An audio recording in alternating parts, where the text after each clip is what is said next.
Usted tiene razón. Yo mismo, a pesar de ser aficionado a las ciencias ocultas, pensé que tal las narraciones eran leyendas, basadas en la credulidad de gente subdesarrollada. Ahora entiendo que los estudios que yo consideraba serios estaban totalmente vacíos. Sí, no hay ignorancia más terca que la presunción científica, imaginando que ya todo ha sido investigado. Mirar. Nos acercamos a nuestro objetivo. ¿Mira ese contorno negro? Es el cadáver de ese pequeño mundo, nuestro vecino, de cuya existencia ni siquiera saben los astrónomos. Sospechar. Pero antes de penetrar en su atmósfera, debemos fortalecernos, porque necesitaremos fuerza. Dakir sacó 2 frascos de detrás de su cinturón, le dio uno a Supramati, quien lo vació de un solo bebe. El líquido parecía caliente, pero tenía un sabor agradable, un sentimiento cálido, aliento vivificante recorrió todos sus miembros, llenándolo de fuerza y energía, pero prácticamente en ese mismo momento se sintió mareado y le pareció que un torbellino de viento lo agarró y lo arrastró. Rápidamente, con silbidos a quién sabe dónde. Se sintió caer, como arrastrado por una poderosa corriente. Entonces el letargo y el estado semiconsciente se disipó, dando paso a otra sensación. Le pareció que estaba parado en la ventana de un tren relámpago, mirando los contornos del tren. Objetos imprecisos y vistas extrañas que se abrían ante él, ahora en un crepúsculo blanqueado, a veces escarlata e incluso violeta oscuro. De repente sintió un empujón tan inesperado que cerró los ojos y el movimiento cesado. Supramati abrió los ojos suspirando. ¿Se había despertado de un sueño fantástico? ¿No se despertaría por fin de la alucinación de la locura? Era todo lo que había visto posible, vivido y sentido. No volvería a despertarlo en su humilde dormitorio londinense con los rayos del sol. Penetrando a través de las cortinas de las ventanas, jugando con las flores de la alfombra y en el marco dorado de la ¿foto de tus padres?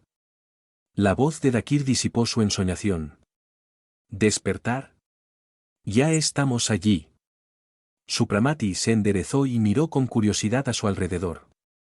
Estaba de pie en los escalones de las escaleras hechas de piedra negra, similar al basalto. En ambos lados de las escaleras había figuras moldeadas genuflexas alineadas, con las manos levantadas sostenían una especie de antorcha. A su alrededor se podían ver las ruinas de un gigantesco templo o palacio abandonado. Había galerías, sostenidas por columnas con brillantes inscripciones esmaltadas. Pero todo aquellas tallas y ornamentos tenían un aspecto extraño e insólito, nunca vio nada similar. Además, el color rojo sangre de la atmósfera acentuaba aún más la extraña impresión general. ¿Dónde estamos?, preguntó Supramati. En el palacio de Ebnari. No está en casa, pero podemos esperarlo. La entrada aquí está prohibido, ya que aquí descansa, después de un largo día de trabajo agotador, la terrible hueste. Subieron las escaleras, bajaron por una larga galería que serpenteaba alrededor del edificio, y se detuvo ante una enorme puerta negra, brillante como el cristal, en la que estaban tallados los figuras de animales y plantas.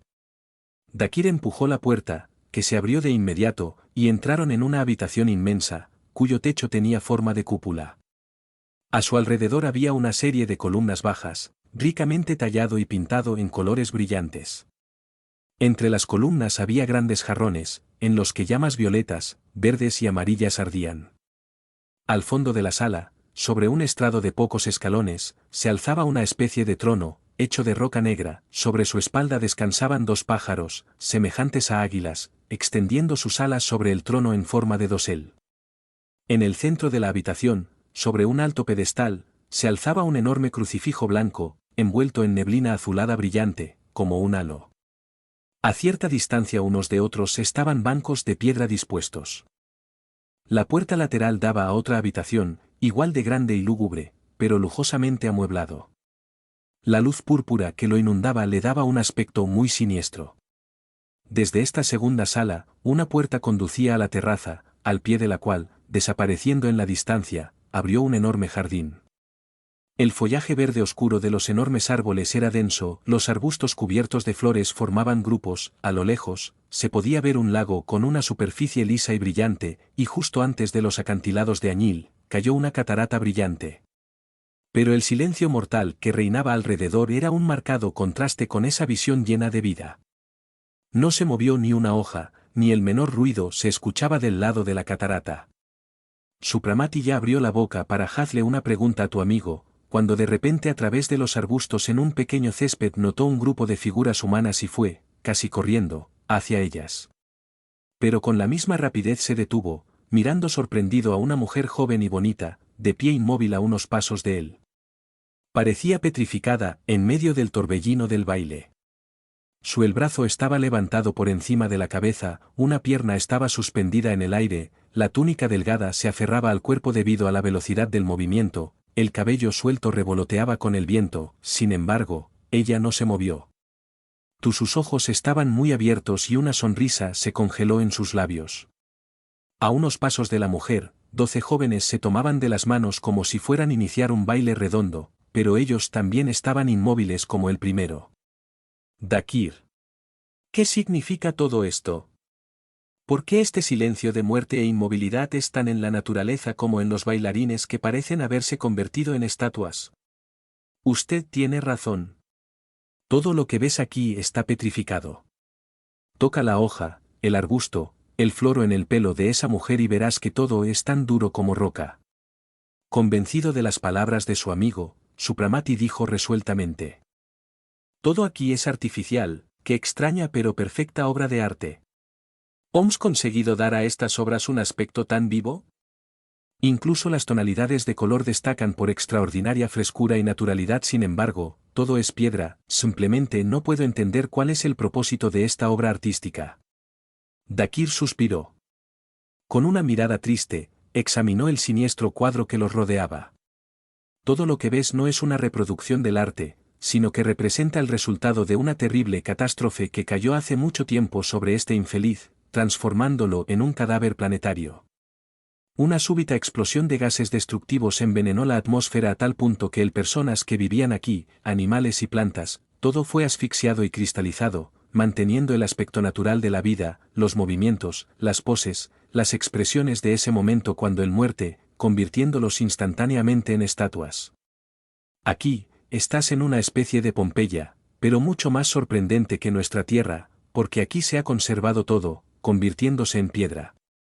Siente el agua que cae de la cascada, también se ha vuelto densa masa cristalizada bajo el efecto de un soplo mortal, que aniquiló en el planeta el calor, los movimientos y la luz, ya que los densos vapores que la rodean absorben los rayos del sol, creando una luz pálida rojizo, como se puede ver.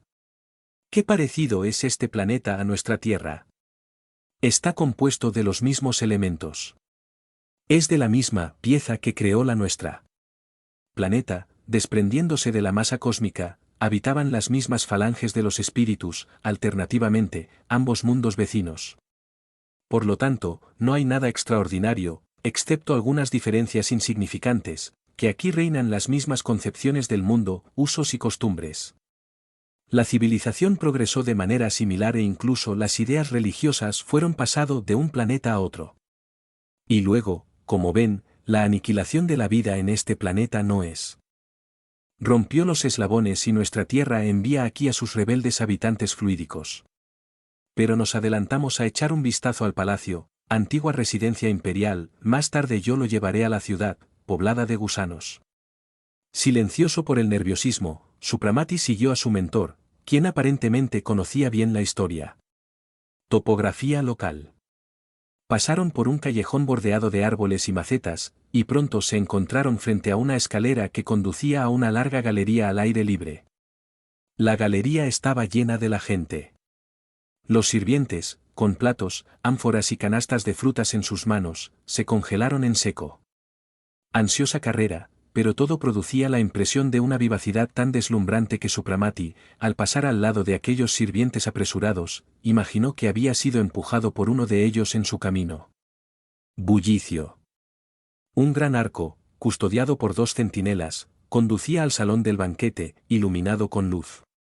Ominoso torrente de sangre que se filtra a través de enormes ventanas abiertas. Dentro de la habitación, extendida 2 filas de largas mesas, en las que estaban los invitados, hombres y mujeres, cuyo atuendo era una mezcla de moda egipcia, griega y asiria.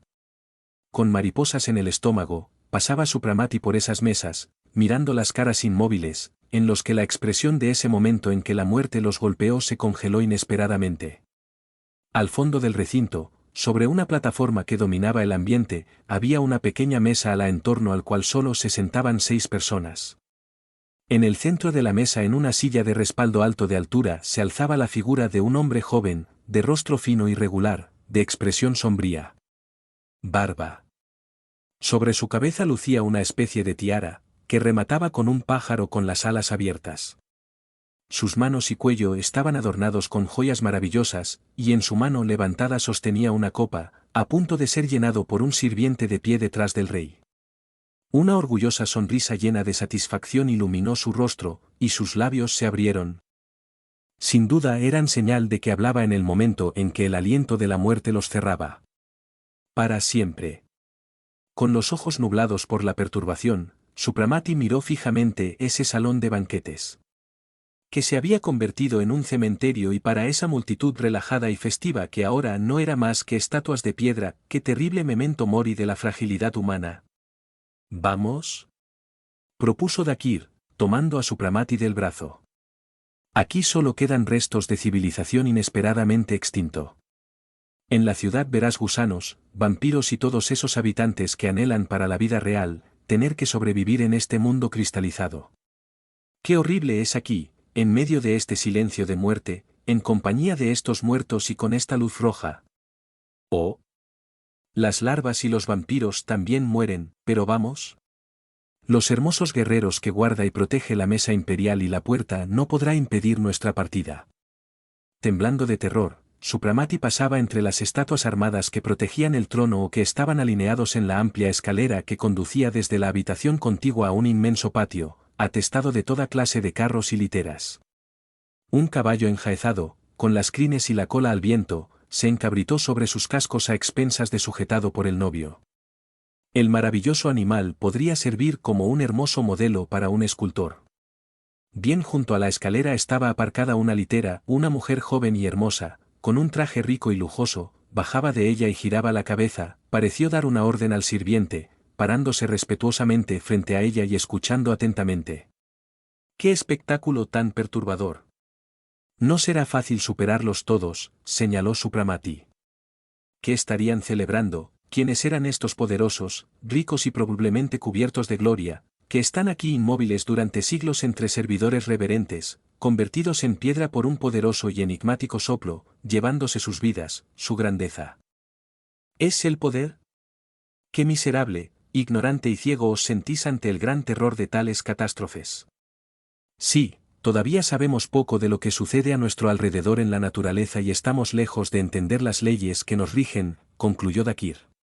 Continuando con la conversación, cruzaron el patio, luego pasaron otro, justo cuando tan grande como el primero, y salieron a una ancha ribera del río llena de navíos de todas clases, especies y tamaños, la mayoría de los cuales estaban adornados con flores. En la bajada al río, el pasajeros al otro lado del río se extendía la ciudad, cortada por anchas calles, enmarcada por casas elegantes y grandiosas. La ornamentación y el cuidado acabado de los edificios indicaban una civilización ya bien desarrollada. Aquí, como en otros lugares, se podía ver una gran población, atrapada en medio de su pasión y placeres. Pero entre las estatuas humanas se movían seres vivos, con los rostros desfigurados por las pasiones, con expresiones animalistas y sufrientes, exponiendo descaradamente los cuerpos desnudo cubierto de llagas repugnantes. ¿Ves a esos hombres y mujeres, de todas las edades, que han ensuciado tanto tu cuerpo espiritual? Ellos, como antes, están llenos de deseos insaciables, rechazar el purificación a través del sufrimiento como el única salvación capaz de sacarlos de ese terrible estado que les impuso la separación del cuerpo carnal, y que los hizo renegados de ambos mundos, incapaces de fusionarse completamente con ninguno de ellos. Tu estancia aquí es un castigo cruel, especialmente para los que fueron desarraigados de la placentera ocupación de succionar las fuerzas vitales del encarnado, o de adherirse a algún individuo disfrutar de las sensaciones carnales, con la ayuda de sus sentidos. Ebnari con sus sirvientes trae aquí cientos de estas criaturas repugnantes y malévolas, quienes, furiosos y desesperados, deambulan entre las seducciones que los rodean. Todas tus sensaciones se emocionan al ver mesas repletas de manjares y tantos hombres y mujeres en el de juventud y belleza. En resumen, no hay aquí una pasión que no pudiera encontrar un objeto de su excitación, sin embargo, todo aquí está muerto. Ni el más mínimo soplo de vida soplará aquí para satisfacer la incitada sed de placeres. Blasfemando terriblemente, los seres realizan entre ellos las orgías deprimentes y entregarse en este silencio y oscuridad a las pasiones más viles. La ciudad aparentemente tenía muchos habitantes, observó Supramati, mirando con desagrado a los espectros vampíricos que vagaban entre las estatuas humanas. Sin duda. Y no solo en esta ciudad, sino en todas las demás ciudades del continente y del mundo. Globo, todos los seres vivos perecieron, confirmado, suspirando, Dakir. Pero vamos. Añadió. Me gustaría mostrarte un lugar más, una vista siniestro y grandioso que me dejó una impresión formidable incluso la primera vez que estuve allí. Aquí. Respirando con dificultad en ese ambiente no habitable para ningún otro ser vivo en condiciones normales, Supramati siguió a su amigo. Recorrieron algunas calles y subieron a una colina alta, en la cima de la cual se encontraba un edificio enorme, sus contornos masivos y columnas pesadas estaban claramente delineados contra el fondo escarlata de la atmósfera. Bajo una enorme cúpula se alzaba una gigantesca figura alada, envuelta en una túnica. En una mano sostenía un gran crucifijo en alto, en el otro, se llevó una trompeta a los labios. Sobre su cabeza descansaba una corona y cada uno de sus dientes reverberaba con llamas multicolores como luces errantes. Todas estas luces rebotaban y se movían y ardían como fuegos artificiales en el cabeza de la estatua, formando a su alrededor un extraño halo que mágicamente se delineaba en el firmamento rojo sangre. ¿Qué es eso?, preguntó Supramat. Es la estatua del ángel de Dios, llamando a los hombres a la oración y mostrándoles el símbolo de la eternidad, que es única donde quiera que esté. Antiguamente, según me han dicho, de aquel trompeta se escuchaba durante las liturgias un himno armónico, hermosísimo, como tubos artificiales alimentaban los instrumentos similares a órganos. Ahora, me dijo Ibren una vez, Ari, entre las larvas corre una leyenda que dice que en el momento de la destrucción final del planeta, en la trompeta del ángel volverá a sonar y toda la población petrificada, así como la naturaleza, cobrarán vida. Mari que solo en la catástrofe final todo morirá de verdad. Según la leyenda, todo esto pueblo petrificado es un terrible monumento de la ira divina que castigó al pueblo que agotó la paciencia y misericordia del Señor con sus malas obras, desprecio por todas las leyes divinas y humanas manas y guerras fratricidas. Sin dejar de hablar, subieron la alta y monumental escalinata tallada en el roca, parecida al pórfido, pero más roja y transparente. A lo largo de los lados de las escaleras se podía ver mendigos, parapléjicos y vendedores, probablemente de artículos religiosos. Sin embargo, Supramati no les prestó atención, tanto estaba perturbado, ya que toda su atención se centró en la vista de una multitud de gente humilde, extendiendo sus manos a los transeúntes, clavados para siempre en el tierra. A pesar de todo lo que ya había visto, la impresión fue tan deprimente que el corazón de Supramati latía rápido cuando entró por la puerta abierta del templo, inmerso en la penumbra. Escarlata. A pesar del ominoso crepúsculo, Supramati pudo distinguir claramente los detalles del medio ambiente. Las pilastras esmaltadas de colores brillantes sostenían la bóveda. Entre las columnas se podía ver inmovilizó a una multitud de fieles. Unos escalones conducían al santuario a cuyos lados los integrantes de un coro estaban apostados con sus instrumentos en la mano, tus dedos miraban deambulaban las cuerdas y los labios estaban entreabiertos. El aliento destructivo que trajo la muerte ha pasado. Tan rápido que no tuvieron tiempo de fruncir los labios. Ante la entrada del santuario se encontraba la figura alta y majestuosa del sacerdote. Una larga barba blanca le caía sobre el pecho, sus vestiduras resplandecían con gemas preciosas, ambas manos fueron elevados en oración solemne. Detrás de él, en la parte trasera del santuario, era vagamente visible un crucifijo de oro y un candelero de 7 brazos. De repente, entre las estatuas del oscuro santuario, Supramati vio a ciertos seres extraños que se movían y se movían de un lugar a otro. Aterrorizado, reconoció en ellos los espíritus vampíricos, sentados o acostados en el suelo de piedra gimiendo suavemente. ¿Qué significa eso? ¿Qué están haciendo ellos? Vinieron a buscar apoyo y alivio en este lugar consagrado a la deidad. Aquí se conservó, o más bien, el fluido puro y benéfico de la oración, la fe y el anhelo de Creador, por eso han venido a este lugar esos desdichados, cansados del castigo que los golpea y que anhelar la renovación. La visión del crucifijo, símbolo de eternidad y expiación del sufrimiento, revive en sus almas sombrías el deseo de sacudirse el lodo que los asfixia y volver al camino de rehabilitación, trabajo y ascensión, explicó Dakir santiguándose. La mirada nerviosa de Supramati se fijó por unos instantes en el rostro inspirado del sacerdote, cuyos labios entreabiertos probablemente rompieron una oración, una bendición para las personas allí reunidas, y su corazón latía con indescriptible piedad y respeto. ¿Qué poder tenían las fuerzas puras, allí invocados? Si hasta sus huellas se hubieran conservado hasta ese momento, ¿hicieron una fuente brotando vida, fuerza y esperanza en ese mundo muerto y rígido? Supramati cayó de rodillas y oró durante mucho tiempo. Luego, levantándose, él le pidió a su amigo que abandonara ese siniestro planeta, cuya vista lo oprimía mucho. Tu deseo no es muy cortés con tu anfitrión. No podemos irnos sin ver. Ebnari. Además, tenemos un deber que cumplir, a saber, visitar a nuestros hermanos inmortales, adeptos de la elixir de larga vida, que esperan la liberación por la muerte o la transferencia a otro mundo en formación, señaló sonriente Dakir. Supramati palideció y dio un paso atrás. Dios mío. Aquí moran los inmortales, exclamó, apretando su cabeza con sus manos. Manos. ¿Hay desafortunados aquí que han pasado por la muerte de su planeta? ¿Hay viviendo entre estos ruinas y cadáveres? Pero tu sufrimiento es 1000 veces mayor que el castigo de los espíritus enfermos encarcelados aquí. ¿Cómo se las arreglan para vivir aquí? Esto es horrible. A través del conocimiento, amigo mío, y con la ayuda de la materia primordial para su disposición. Reitero que sería muy descortés por nuestra parte menospreciar su compañía en este planeta. ¿Sin duda? ¿Entonces vamos? Ni siquiera se me pasaría por la cabeza irme de aquí sin visitarlos, si supiera de tu presencia. Supramati lo interrumpió impaciente. Vamos rápido. Pero dime, Dakir, ¿las larvas saben que aquí viven personas vivas? Para ellos no haría ninguna diferencia, porque llegar a los inmortales no tienen sin posibilidad. Dejando el templo, se dirigieron a las afueras de la ciudad.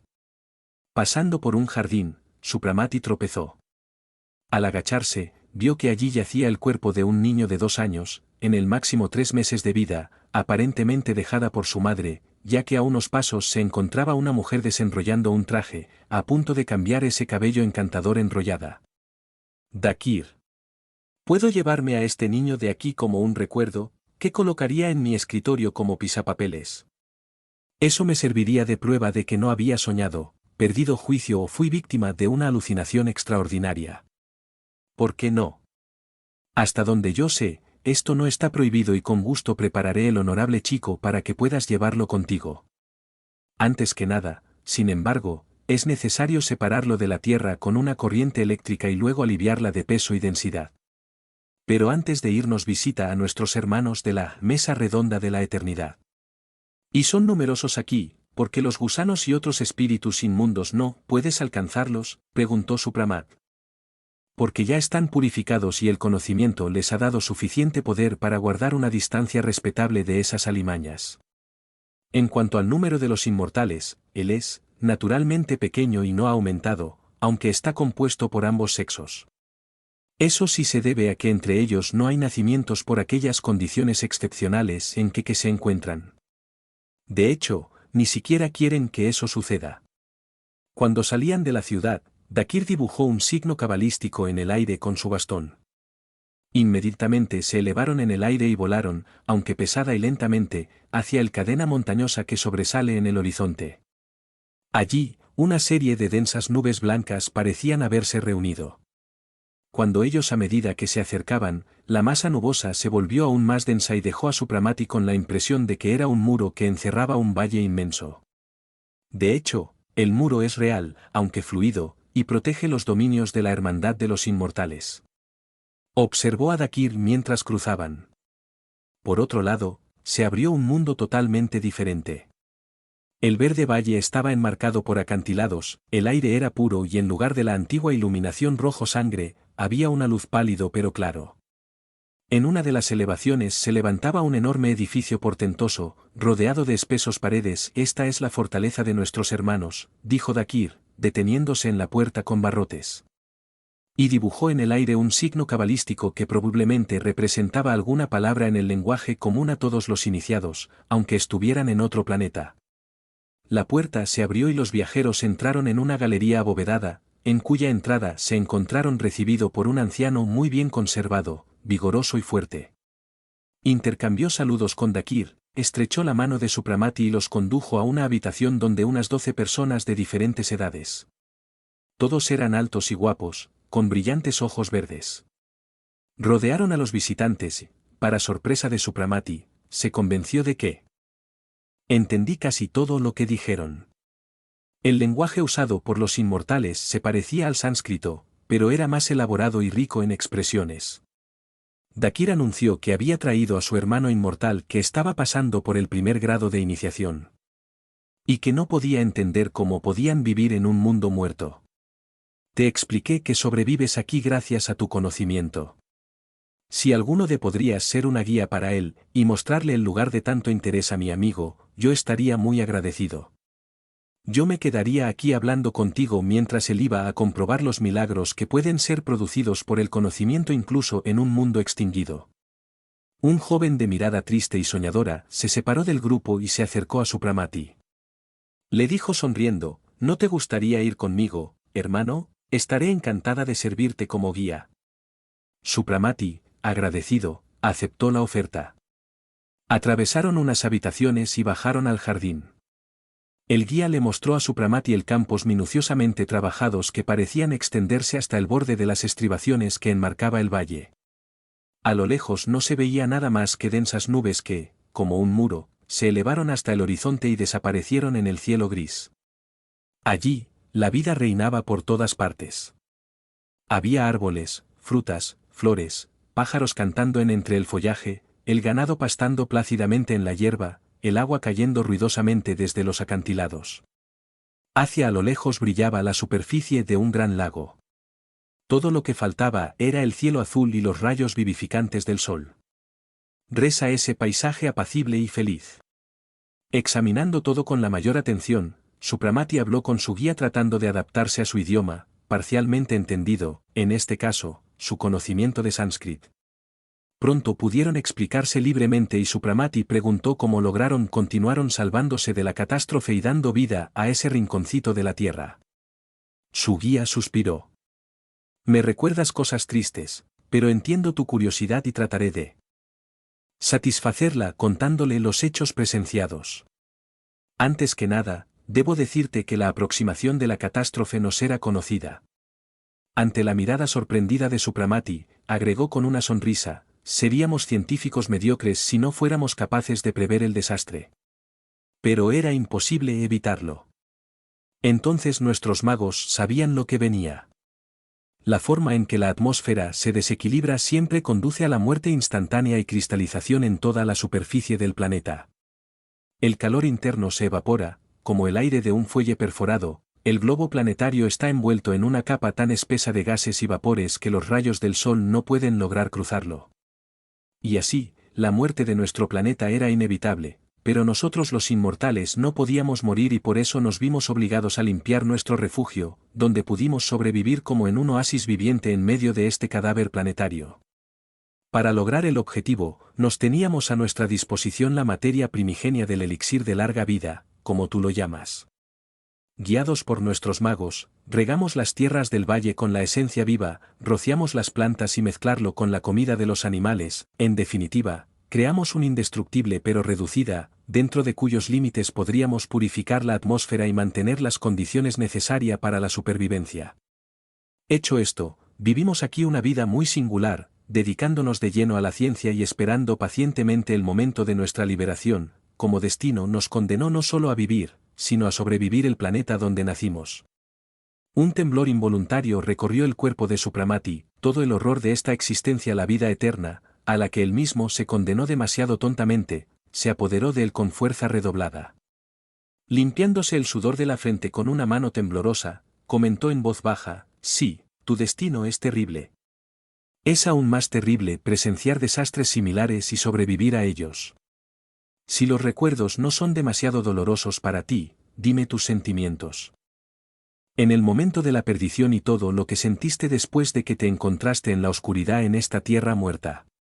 Me parece una condena insoportable no poder salir de los límites de este valle, donde la ciencia sigue todavía una vida quimérica para no ser vista en la oscuridad, para no cruzarse con miles de cadáveres cada hora y no escuchar los gemidos y blasfemias de los repugnantes y cobardes seres por quienes este cadáver, el planetario, como lo llamas, sirve como mazmorra. El compañero de Supramati al principio no respondió y subió en silencio los escalones de un gran pabellón arbolado, cerca del cual se encontraban. Una balaustrada delimitaba el salón enorme. El ermitaño inmortal se arrojó sobre la barandilla, y señalando el paisaje frente a él, dijo: es verdad. Una vida larga es dolorosa, sin embargo, no debemos hacerla aún más difícil, dándole un carácter trágico y desesperado. Incluso tenemos una comodidad envidiable. La naturaleza que nos rodea es hermosa, incluso si es extraño, la recogida de las ruinas del pasado fuera de los límites del valle es una consecuencia inevitable de el tiempo, que lo destruye todo, aunque con más lentitud que ciertas catástrofes, pero no con menos firmeza. Mesa. Así, se abre ante nosotros un vasto campo de estudios e investigaciones científicas, y el trabajo nos hace olvidarnos del resto. Créame, hermano, que en él cabe el verdadero mundo de un hombre mismo y que de él depende crearse un paraíso o un infierno. Supramati se recostó en silencio sobre una de las columnas que sostenían el techo del pabellón y miró pensativo aquel cuadro, inmerso en la pálida luz espectral que daba a todos los objetos un tono extremadamente suave. Ante ellos se extendía un gran lago, rodeado de exuberante vegetación. En su superficie espejada, sin ser molestados por ninguna brisa, nadaban tranquilamente grandes pájaros de cuello largo y emplumado en la cabeza, pareciéndose parcialmente a pavos reales y cisnes. Estaban los de color blanco, negro, morado y hasta azul zafiro, con penachos dorados, todos parecían piedras preciosa vida. Solo el silencio mortal reinante imprimió en aquel maravilloso entorno un sello de misterio y tristeza. Supramati comenzó a examinar el cenador abierto donde ahora se encontraban. Era espacioso, rodeado de flores y vegetación, con mesas y sillas cómodas. Algunas de las mesas estaban repletos de libros y manuscritos. Como ves, hermano, tenemos un consuelo necesario, dijo el guía Supramati. Sentémonos aquí. Cumpliré tu deseo y te contaré mis impresiones a la hora de desastre. Confieso que estos recuerdos me resultan muy duros, pero tu curiosidad está justificada. Y considero mi deber complacerte. Como dije, estábamos prediciendo la catástrofe inevitable, pero no sabíamos cómo precisamente el momento en el que se iba a entregar. Basado en diferentes síntomas, alteraciones, condiciones atmosféricas, llegamos a la conclusión de que el minuto fatal estaba cerca y que la largada sería en 7 años, y que después, lo sabíamos, sería el fin de todo. Todos nuestros preparativos se completaron, pero estábamos abrumados por la tristeza. Y pavor sentimos una inmensa pena por miles de criaturas descuidadas y despreocupadas, ignorando todas las advertencias y predicciones de muerte inminente. En ese momento conté pocos siglos y no tenía parientes directos, pero entre los habitantes de la ciudad tenía amigos y conocidos. Fue en ellos que traté de inculcar la necesidad de la oración y el arrepentimiento para que la transición los atrapó puros y preparados. Mis prédicas no tuvieron éxito, ya que los científicos oficiales se aseguraron de que todo estaba en orden, que nada en la naturaleza presagiaba el final, y que los profetas de la fatalidad eran simplemente ridículos. Los indicios del peligro, sin embargo, iban creciendo, mostrándonos que la descomposición de la atmósfera ya había comenzado, lo que provocaría la formación de gases letales. Las últimas semanas destacaban por saltos increíbles de temperatura, un frío terrible, sin transición alguna, daba lugar al calor insoportable, y viceversa. Las catástrofes han ocurrido en diferentes partes del planeta. Eventos regionales, huracanes sin precedentes, terremotos terribles, erupciones de volcanes en lugares donde nunca han sucedido. Finalmente, el archipiélago fue sumergido inesperadamente por el agua. Finalmente vino el día fatídico. El calor era abrasador, el aire era denso y sofocante.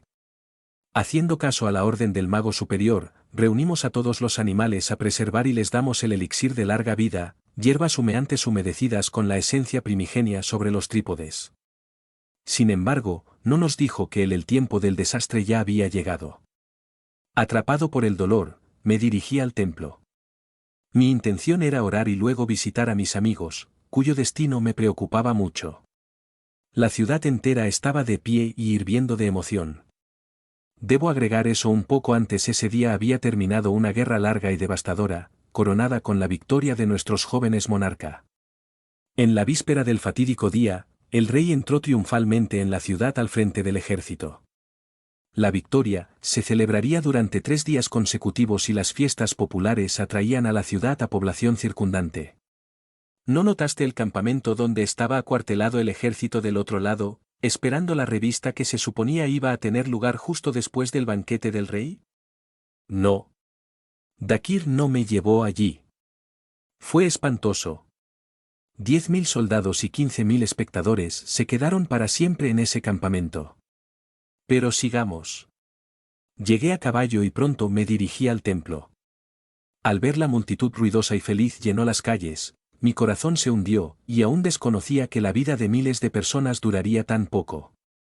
Envié el caballo de regreso con mi compañero, ya que tenía la intención de pasar la noche en el ciudad y recién al día siguiente regreso a la hermandad.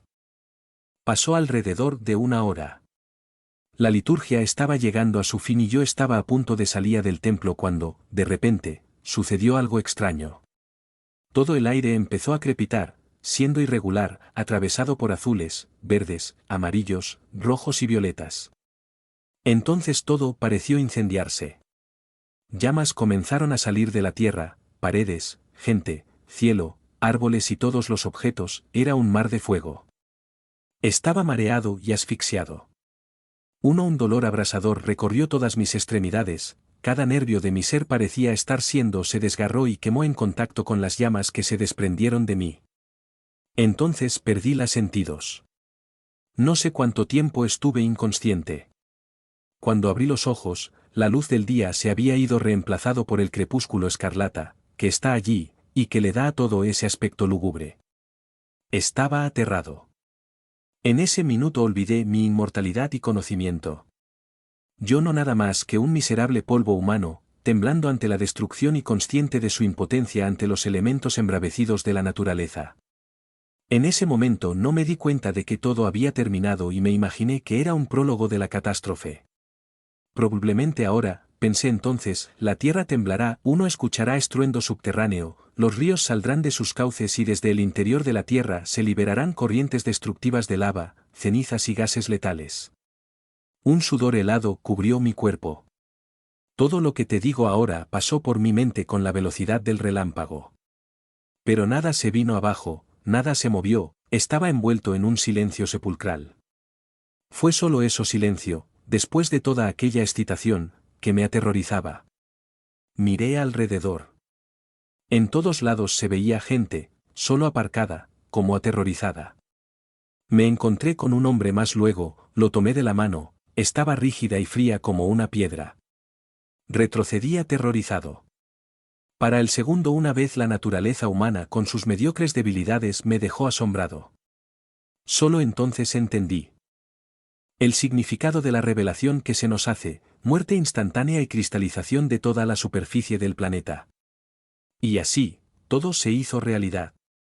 Todos esos seres humanos que me rodeaban, hechos vivos, eran cadáveres, como petrificados por el hechizo de una varita mágica.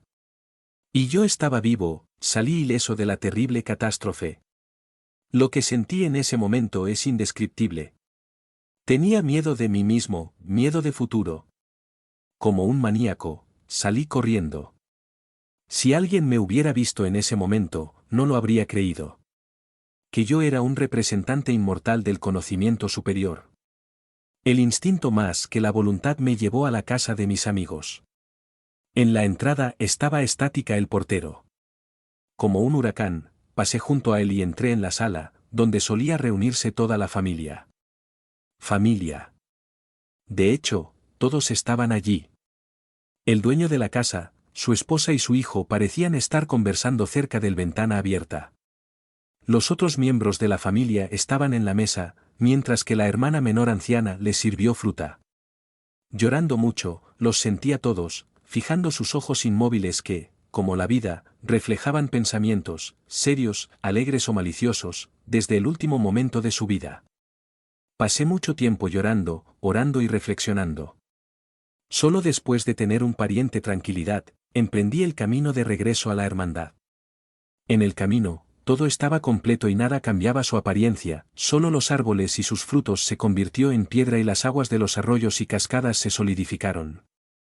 Fue la primera vez que vi el paredes blancas como nubes que rodeaban el valle, pero al cruzarlas, ya no tenía fuerzas. Me sentí muy mal y como una masa sin vida me derrumbé en el suelo. A pesar del elixir de larga vida, mi organismo estaba muy sacudido y mi alma tuvo que soportar todo el martirio de la agonía. Cuando volví en mí, me encontré tirado en la terraza del Palacio de la Hermandad. A mi alrededor había una luz tenue y una brisa aromática salpicaba en mi rostro las gotas de la fuente ubicada cerca de mí. Tentativamente agarré una rama de árbol debajo de mi mano, era flexible, para todos rincones, las flores emanaban aroma, los pájaros cantaban, el prado estaba verde. ¿Estaba soñando? Quizás la visión espantosa de la tierra muerta había sido una pesadilla. Pero este concepto erróneo duró poco. En la terraza aparecieron algunos de nuestros hermanos. En sus caras, normalmente sereno, leo tristeza e infelicidad. Era evidente que habían pasado por momentos difíciles. La esencia primigenia nos preservó de la muerte, pero no nos liberó de los sentimientos, dolores y pasiones humanos. Solo los magos los superiores eran invariablemente tranquilos e impasibles. Poco a poco nos acostumbramos a nuestra nueva situación y miramos con indiferencia, cuando el planeta se estaba poblando de espíritus repugnantes, desechos de nuestro vecino, la Tierra. Aquí se instaló Ebnari y su interesante personalidad nos agradó mucho. Él es un gran sabio y austero líder de su pueblo diabólico y traidor. No tenía idea de que Ebnari tenía una relación con la comunidad, dijo Supramat sonriente. Su guía también sonrió. Para ser franco, rara vez mantiene esta relación y nunca, sin una invitación expresa, atraviesa los muros de nuestra hermandad, sin embargo, sabemos que le gusta descansar en nuestro remanso de paz y tranquilidad. También sucede que los espíritus vampíricos, cansados de sus tristes vidas, vienen aquí a pedirnos que los ayudemos a salir de este lugar de sufrimiento, y lo hacemos. Todo para evitar que nuestro planeta sea el blanco de estas desagradables visitas. Pero eso es demasiado difícil, la carga de estos pobres seres, anfibios de dos mundos, es demasiado pesada. El guía guardó silencio y señaló con la mano a Dakir, que apareció en la curva del callejón en compañía de algunos inmortales, añadió, tu hermano está llamando, es hora de que te vayas. Supramati agradeció a su guía y todos se despidieron con un beso. Algunos minutos. Entonces nuestros viajeros se encontraron más allá de los límites del muro de nubes.